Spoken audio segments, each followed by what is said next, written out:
Hi, folks. Welcome to Hat Friday. Jimmy's also obviously got a dispensation from the union again. For being bald, aye. Uh, Well, every hat that I try and put on it when it's this short, mate, it just actually sticks to the hair and doesn't go anywhere. This is the I Write Radio podcast stroke videocast, and today we're going to have a quick chat about Nicola Sturgeon's presser, as we do most days. We're going to have a chat about Jackson Carlaw. Jimmy's got a wee bee in his bonnet. And I think we're going to have a kind of overview of COVID, both worldwide. We look at America and what's happening in the UK at the moment. So where will we go? We'll go with the presser first. Stuart. Yes, possibly the most boring press briefing of all time until the end.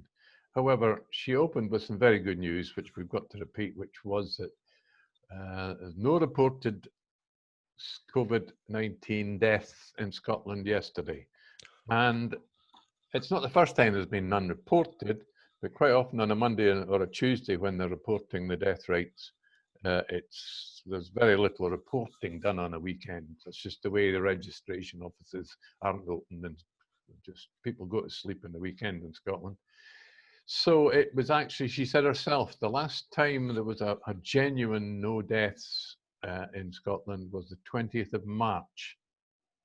So that's over 3 months ago. So she was pleased to announce that.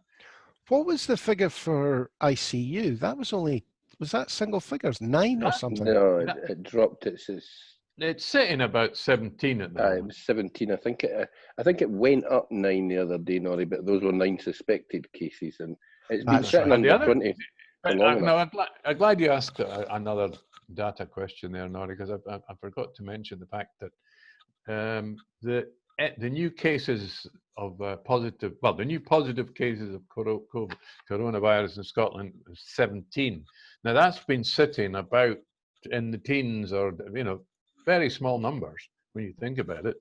Yeah, it's been sitting there for around about 3 weeks now, Stuart, under 20. So and the First Minister really did positive stuff. She said it's a 0.3% of the population.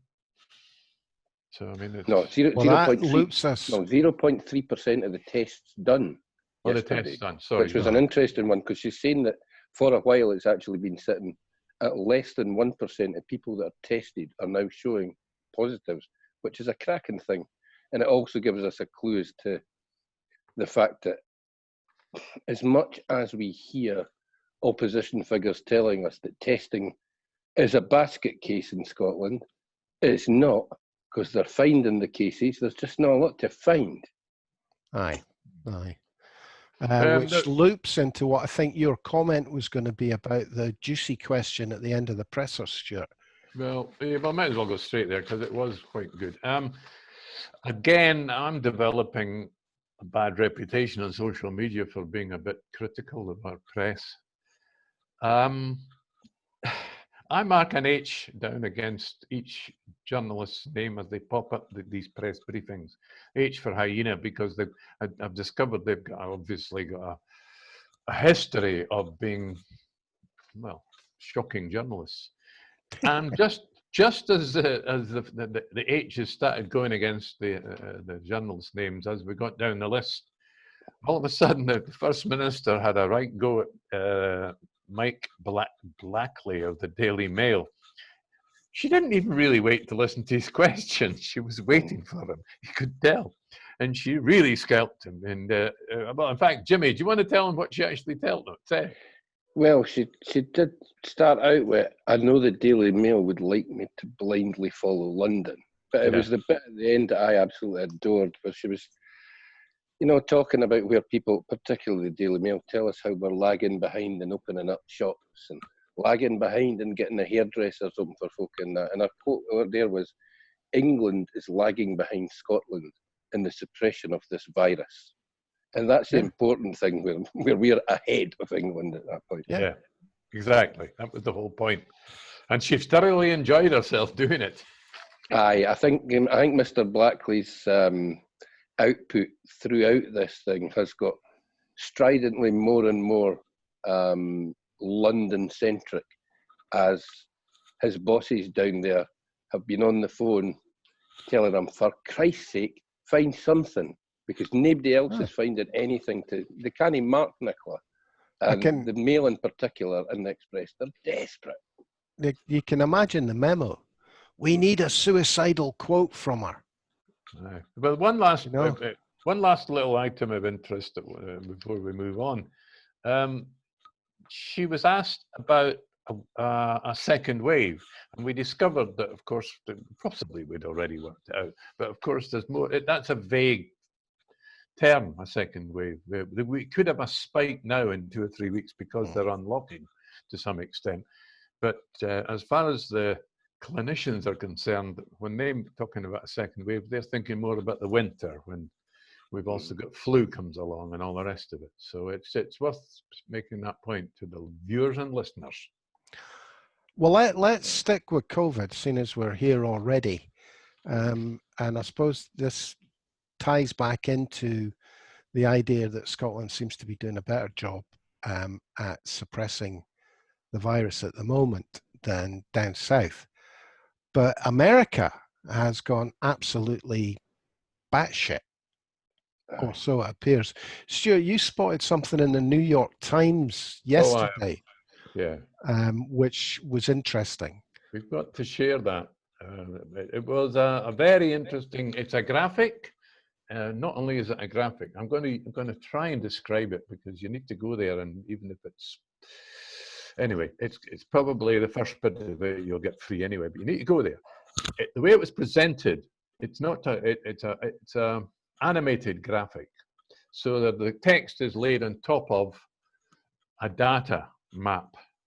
Now, the data map is combining tests. It's basically people testing positive, according to the number of cities right across the USA, but also the data of the movement of people's mobile phones from city to city. So you can correlate the people moving from Seattle, which was the first place to have an outbreak, and the number of people that went from Seattle to all these other cities, and then the outbreaks happened there. So you can actually correlate the movement of people. Now, we really need to see what's happening in the UK. So have you got a link for that? And I'll put it up on the website. Stuart, I will do. Yeah, I will do. Yeah, I'll do that. Because this was weeks ago. I saw a similar thing in the New York Times, but they had maybe 4 different animated data sets, and it really does help you understand how a pandemic moves about. And when it sort of kind of settles, gets embedded somewhere, how it expands within that area. And as you say, I think it would be a good learning tool for people who think going to Bournemouth Beach in their thousands is a good idea. Apparently, according to the BBC last night, there was it twice as many people on the beach as actually live in Bournemouth. That's a lot of people. I wouldn't be surprised, mate. They did talk about 500,000 people between Bournemouth and Poole, and it was just the pictures were horrific. The richest place on the coast in Britain is Sandbanks, which is the west end of Bournemouth. Strictly speaking, Poole, but you can't tell the difference between one or the other. Then you tell people that live there, and it was gridlocked. So some of the richest people in England were very unhappy that if there was a fire or they needed an ambulance, nobody could get in a route. I thought that was a private road. I thought they actually had a barrier on it. No, that road. No, it's worse. No, it's completely the opposite. It's a road to a ferry. Poole Harbour, which is a huge natural harbour. There's a ferry across the entrance to Studland, and that ferry was only taking people out of Bournemouth, not into Bournemouth, because the ferry operator was saying that you can't get off the ferry, so we're not letting you on. There's nowhere to go. Well, fair enough. Jimmy, you had a few thoughts on the. Well, America's a bit strange now, mate. Some interesting stats that just BBC have been running with the day. They've had a 30% increase in new positive cases since the start of this month. And all this, whilst all this is going on, they've completely opened up their economy because Donald's effectively trying to tell people that things are over. The Centre for Disease Control estimated that they had about 2.3 million positives in the United States. Now their estimate is around about 20 million. It's massive over there. It's spiking in Florida, Texas. Some of the first states to open up are getting real big spikes. Interesting to note, New York, which was far and away the worst place in the United States 4 or 5 weeks ago, is now restricting movement from people in states like Florida and Wisconsin. They're not allowed to enter New York unless they quarantine for 14 days. Wow. Crazy. Well, it is. I take it that's New York State as opposed to just New York State. It's that, who's that governor we used to talk about? Coomer, the boy who liked to slap Donald on a daily basis for a while.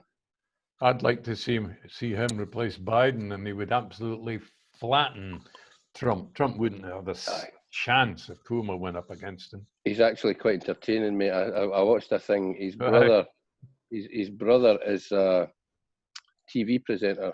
I think it's a kind of sports infotainment kind of channel thing that he's on. Like Off the Ball.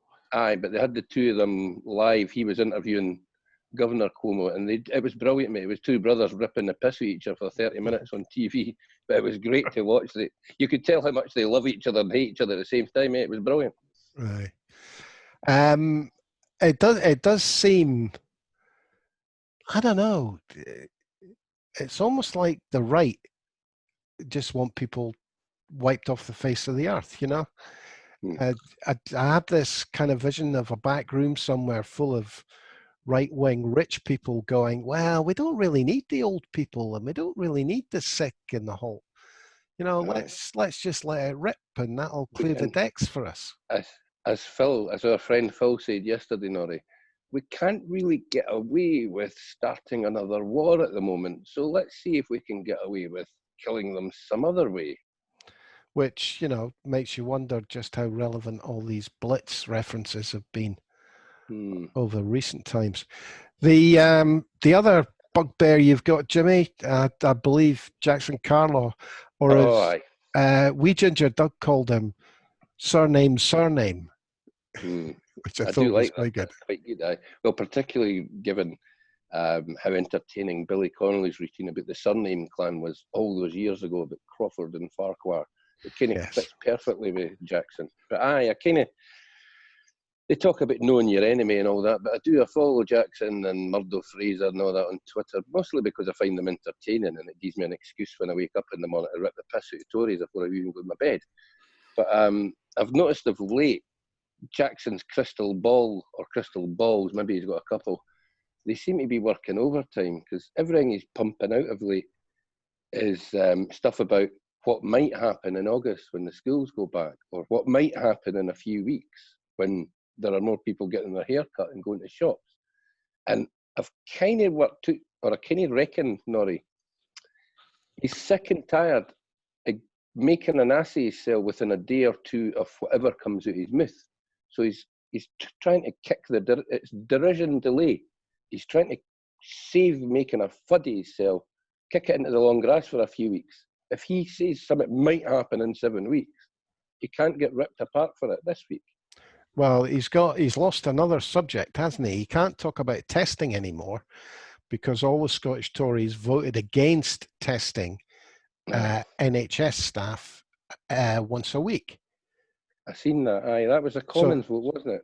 But that, I mean, it's almost as if Boris sits and listens or reads his tweets, Jackson's tweets, and goes, "Oh, testing. Tories in Scotland want it done on a regular basis for staff in the NHS. Oh, well, we better hit that on the head then." Well, aye, because if they want it done in Scotland and they get it done in Scotland, mate, the pressure then goes on London to do it, and there's no way. Well, it literally just voted against doing it. You know, the whole testing thing, it remains vague. I do my best to educate myself about it. But this morning on Twitter, apparently the health secretary in France had just announced that they're going to test 1 million people in the Paris region. Yeah. I've seen that. It's become a kind of shield, a useless shield that's no good to anybody, apart from telling you the amount of coronavirus, if you like, around.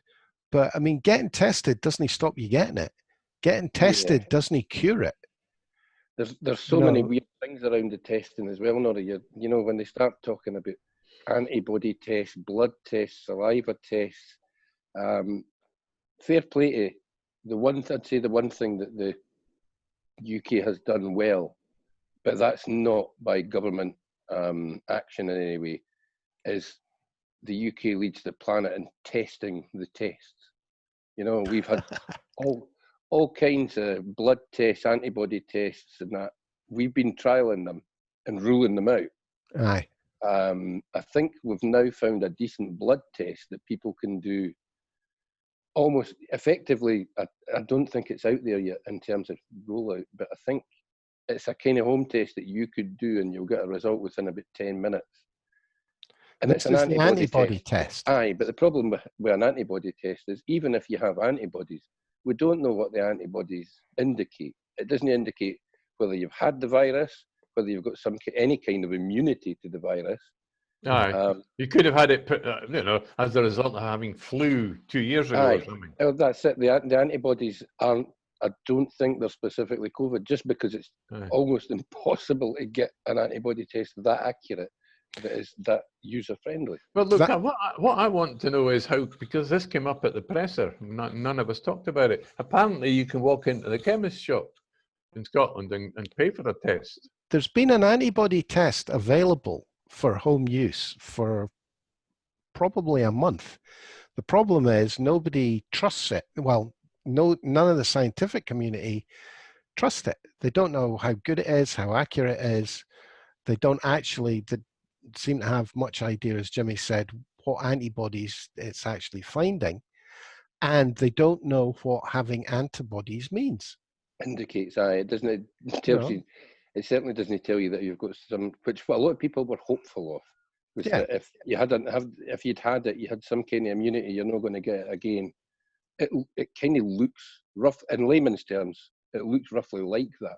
However, it doesn't prove it. So, and I think it doesn't tell you if you're still infectious either. I'm delighted when we look back, guys. When we look back, say 7, 8, 9 weeks, when the numbers were still going up in that, and as supporters of the SNP, you were wary that they were getting things badly wrong. And there are certain things I think they have got badly wrong. But as the numbers go the right way, and they've been heading the right way for 2 or 3 weeks, you've got to say, it looks like they got a heck of a lot right as well. And it's markedly different to the approach taken by England.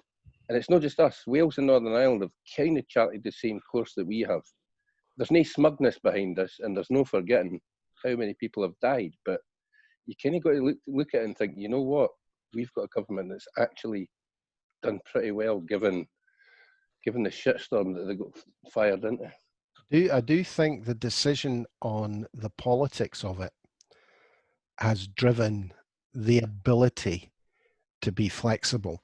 I mean, by being honest and upfront about what you don't know, about being honest and upfront about what's actually happening. I mean, the first time I really spotted it was when Scotland produced numbers for people who tested positive and died, and people who had COVID on their death certificate. Yeah, the suspected number, that was kind of a big difference that England's still not really caught up with. And that cost, there was a cost attached to that because it made our numbers look worse. Mm-hmm. I mean, in the end, the only Boris himself said the only international comparison can be done with excess deaths. In other words, comparing the average of the previous 5 years of any month. And now we're alluded to that for a few weeks because it's shit in England. Absolutely. Well, and they're no longer doing the daily press conferences in England. So even though they left out a whole raft of statistics over the last couple of weeks of daily number 10 conferences, you're now getting nothing. You're now getting no information. Well, you'll get some information through the papers, but what you won't get is the opportunity to question people in front of a camera about them. I asked you off camera, Norrie, whether you thought, both of you guys thought that was one of the primary reasons for them stopping the presser, because it was getting to the stage that the London press conference, no matter how they dressed up the stats, what they left out, or how beautifully drawn their graphs were towards the end, because they were glorious, but the actual stats were showing that Wales, Northern Ireland and Scotland were doing a far better job of suppressing the virus than England was. Well, And that showed up their political incompetence. And Boris didn't even know his own stats, because Keir Starmer skewered him twice at PMQs a couple of days ago. And it said Boris denied what he was accused of being in charge of, whatever it was. And Keir Starmer said, well, it was your slide. If you give me just a second, I'll do a quick screen share here. We get down to, where is it? This is the Scottish guy who does the stats every day. Country comparisons. Where's the zero figure? Have they started giving out? Must have. There was for long enough a zero in this area here. Can you see where the cursor is? Oh, yeah, right. yeah. But he's it says 65,000 there. Well, the 37,000, he's actually caught up on it a bit, but for long enough you couldn't get that stat at all. They just weren't issuing it. Oh, is that per million? Per million, which is your direct comparison. All right. Yeah. So it apparently. the UK's off the scale, really. Well, what you're looking at there is England, right? Now that's 37.7 thousand against Scotland 62,000. There's something wrong with his stats there. No, there is something very wrong. Where's the other one? That's that one there. So you've got Scotland, new daily deaths. This is yesterday's. Well, Scotland is 1% of England at the moment.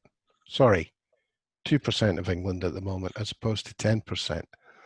But this guy's site is very good for anybody that wants to have a look at it. And it's called Scotland Coronavirus Tracker for you listeners. So it's well worth a look, folks. Just while you reminded me, I want to have a wee pop at Keir Starmer. And strangely not about his bull crap yesterday that he decided to appear like a strong leader, which he's cost himself a decent education minister. But he tweeted this morning congratulating the United Nations on some anniversary or other, and talking about how Labour supports the UN Charter. And I'm assuming that he'll not get back to me, but what's it? Is it part 1 of the UN Charter? He supports the UN Charter for people all around the world, except in Scotland, because he denies Scots, right? Uniquely, he denies Scots the right to self-determination on this planet. Yeah, so that's standard. Like every other Labour leader, Keir Starmer is a two-faced bastard. And we're waiting for the Labour Party to stand shoulder to shoulder with the Tories when the Israelis annex whatever you call it, the West Bank. The West Bank, aye. Was it on Twitter? The timing on that one's going to be perfect. Sorry, Norrie, the timing on that's going to be perfect because Labour are going to get hit with a report from, I think it's the EHCR, on how poorly they have dealt with anti-Semitism and allegations of anti-Semitism within Labour. And round about 2 days after that report actually lands on their desk is when Israel will formally annex the West Bank. So they're going to use that ECHR report to just hold their hands up and say, well, we can't possibly react. Well, but there are SNP MPs whose hands aren't clean on that as well. Aye, what's his name? John, that clown that's retiring for Glasgow. They need to make the decision, because all Israelis may well be Jews, but not all Jews are Israelis, and there is a number of Jews who object to the Israeli government's stance on this. High-profile Jewish people. There are high-profile Jewish people within the Labour Party that are disgusted with the way that the Labour Party has dealt with this and is trying to equate Israel with all Jews. It's ludicrous. Listen, guys, I have to go. I'm getting a shout. Okay. I was wanting to bring up, Norrie, something. It's a background story that's always on the go, but it refers to. I see that today, Byline Times. I've just started following them. Do you follow? Yeah, they're good. Yeah, they're very good. Today's story is Adam Banks seems to be who suddenly found a magic money tree and they donated £8 million to the Leave campaign on the Brexit referendum. Well, apparently he's been crowing about getting away with not being prosecuted by the police, because the police officers apparently that were in charge of his the investigation into his corruption were Brexiteers. Nothing. I'm now at the point with, well, let's call it UK politics. I'm now at the point that the difference is the corruption is out in the open and nobody cares. Nobody cares whether a government minister takes a backhander and ignores the law and gives a builder permission to... Right, £50 million it gave Richard Desmond.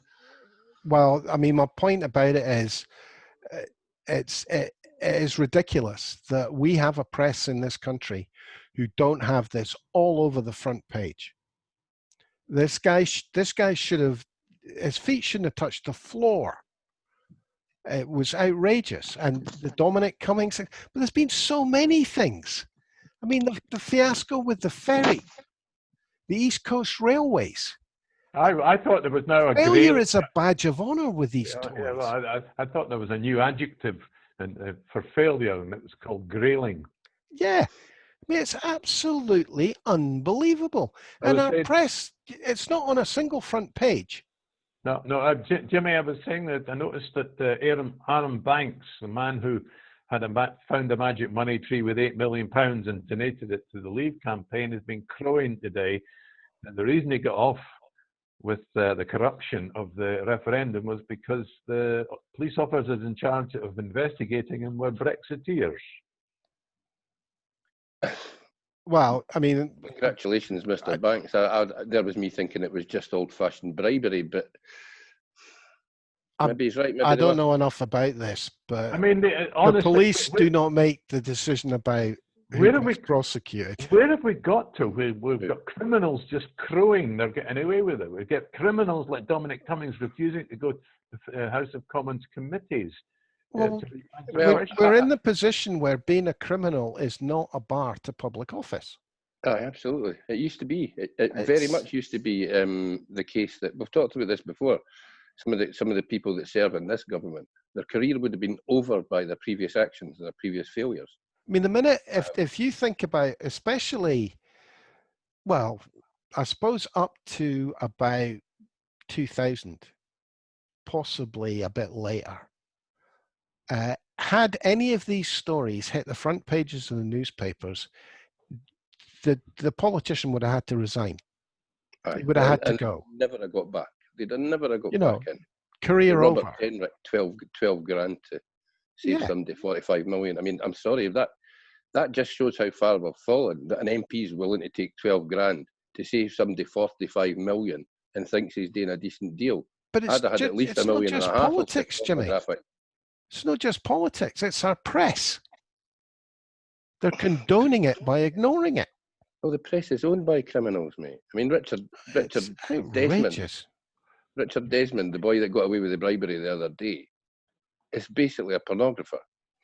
When did we start calling him a property developer rather than a pornographer? Presumably when he donated enough to the Conservative Party to get a knighthood, and then they thought, oh dear, we better not call a knight of the realm a pornographer any longer. Sir I mean, Porno of... it's the same way all this stuff on the beaches and Kelvin Grove Park. I know the police broke it up last night, but that kind of was just young folk having a swally, and I think the police just got enough of that because of the local bylaw in Glasgow about drinking. But we'll see it at the weekend as well, with folk hitting the Loch Lomond and what have you. And you look at that, and basically there's an awful lot of people out there in this country that are just Dana Dominic. They question themselves, should I do this? And then the wee devil jumps up on their shoulder. Can you get the devil and the angel in the cartoons? And the wee devil's got Dominic coming and cooping on it. The rules didn't matter to me, so why should they to you? Well, let's be honest. If you watched Nicola Sturgeon today, it was the same all over again. She's not prepared to wave the big stick. You can't. She's You not can't wave the big say stick. Sure. How many people do you want them to arrest? She understands all these people's frustration. She said she sat in Kelvin Grove Park herself when she was a student. She's no slagging them off. Well, she can't. I mean, you cannot police this by locking people up. It just would never have worked. What you have to do is try to persuade them to be on side with it. I mean, if 100,000 people decide to go on the piss in a park this coming weekend, the police will never be able to deal with it. Do you think Liverpool will be quiet? Do you think Liverpool will have a quiet weekend? Not a chance. Yeah, well done, Liverpool. I'm curious to know just how many. We've seen the reports about Bournemouth Beach. It's not the first one. I'm curious to know how many of the locals are getting really angry, because they could easily start blockading people in. If they find that there's cars blocking their roads, they could just block them in and not let them leave. Yeah, didn't mate? That's what's been encouraged on when I've got my tinfoil bonnet on. That's where people who have only had social media accounts for less than a year and proclaim themselves as massive fans of Scottish independence are going on independence websites and encouraging people in Loch Lomond side and in the Highlands to start blocking roads and what have you. Oh, well, I'm not saying that. I just think I can't see another way to approach it. I think she's doing it right. I think you simply have to appeal to people's better nature, because to actually use the police to try and do it, not possible. It would be chaos, mate. I mean, it's not like they've got armoured cars or anything to stick at the border points, or they can't sit at the rest and be thankful with a 50 cal machine gun and take out the cars that have got English Reggie plates. Jill was down at my wife was down at Portobello Beach yesterday, and she was very surprised at how disciplined people were, because apparently it was all well spaced. Well, Norrie, I walked home from the links yesterday, and I don't think I've ever seen so many people sat on the shore, with their legs hanging over the water Leith, or standing on the other pavement at almost all of them at a decent social distance, having a wee half pint that they've got themselves for the malt or whatever. It was rammed, but it was very disciplined ram, if you know what I mean. Which is good news. Mm-hmm. I saw some of the material on national TV this morning about Bournemouth Beach, and they showed some drone footage, in other words, from above. And to be honest, the horror stuff that was shown last night on the news, it was using lenses that made it look packed, whereas when you saw it from above, most of the people were sat with quite, more or less what you would socially distanced. Aye, I think the main problem there was just the fact that folk were pissing at the edge of the beach and that, mate, because there's no lavies open and they've nowhere to go and pee. Well, I'm sorry, I must admit, when I'm on the beach, I normally go into the water for a pish. Which is why I never go into the water. My wife was swimming yesterday. Aye, and my grandson. At what is colloquially known, and I don't know why I'd apologise for the language, given the language I use, but heads up, folks, I'm going to swear. What is colloquially known in Edinburgh as the shitey pipe, and she was away doing their swimming. That hasn't been used for about 20 years. There's still plenty of leakage coming out of Seafield, mate. There's no danger SEPA have got that operating at 100%. Well, Jimmy, All for look the at it another way. If you want antibodies, that's the place to go, mate. Aye, that's true. Anybody got anything else? Yes, I had a little, I don't know, flush of madness yesterday afternoon because I heard somewhere that if you gargle with seawater, you can protect yourself from the coronavirus. So while I was down there yesterday for my walk, I got myself a bottle of seawater and I boiled it up and filtered it, and now it's available for sale for £10 a bottle. Right. Okay. You can take your bottle of seawater and ram it where the sun don't shine, Stuart. I'm sticking to the alcohol kills Exactly. coronavirus. Was that some pirate juice in your sippy cup yesterday, mate? It was, mate. It was a wee bit rum and coke just to cheer the cockles. Can he beat a nice wee bit of pirate juice? That apparently I'm told it's brilliant for COVID, but it's certainly good for the soul. Very good for cleaning old pennies as well. John. I've got a wee clip to finish with, boys. This is Boris's. Where am I? This is. Are you going to play John Denver's soundtrack over it as well? No, this is Boris's new plane. And I was expecting something a bit more impressive than just the tail being painted red, white, and blue. But there you go, boys. Nearly £1 million to paint the tail of a plane. That'll be wrapped. It'll not be painted, will it? It'll just be wrapped. You can peel it off. I don't know how it works. I just presumed with £1 million. It'd be really okay. It would be some whoopee bullet paint. Last week, somebody posted something. I think it was on Facebook, maybe it was on Twitter, and it was TWA. I don't even remember that airline, TWA on Trans World Airlines, and posted a photograph of that, and underneath it said this was Boris's new plane. Not quite finished. Just hadn't finished the paint job. No, I hadn't finished the paint job. I made the mistake of posting that on Facebook. It's still going round. I get notifications every day. People are still sharing TWA blank. Charge on, you're an influencer. Didn't he complain about it, mate? You're now an influencer. Didn't he encourage him? It's been going on for a week now. What was I going to say? Favourite last. Weirdly, mate, I can't post most things that I think about on Facebook because I'd get myself a bar. Oh, you mean you get barred as opposed to they'd give you a bar? Aye. Facebook jail is pretty boring, if I'm honest, mate. That's how I ended up on Twitter as well. Well, I think we'll call it a day at that. Day off tomorrow, boys. Okie doke. Are you heading for the Gardener's Arms tomorrow, Jimmy?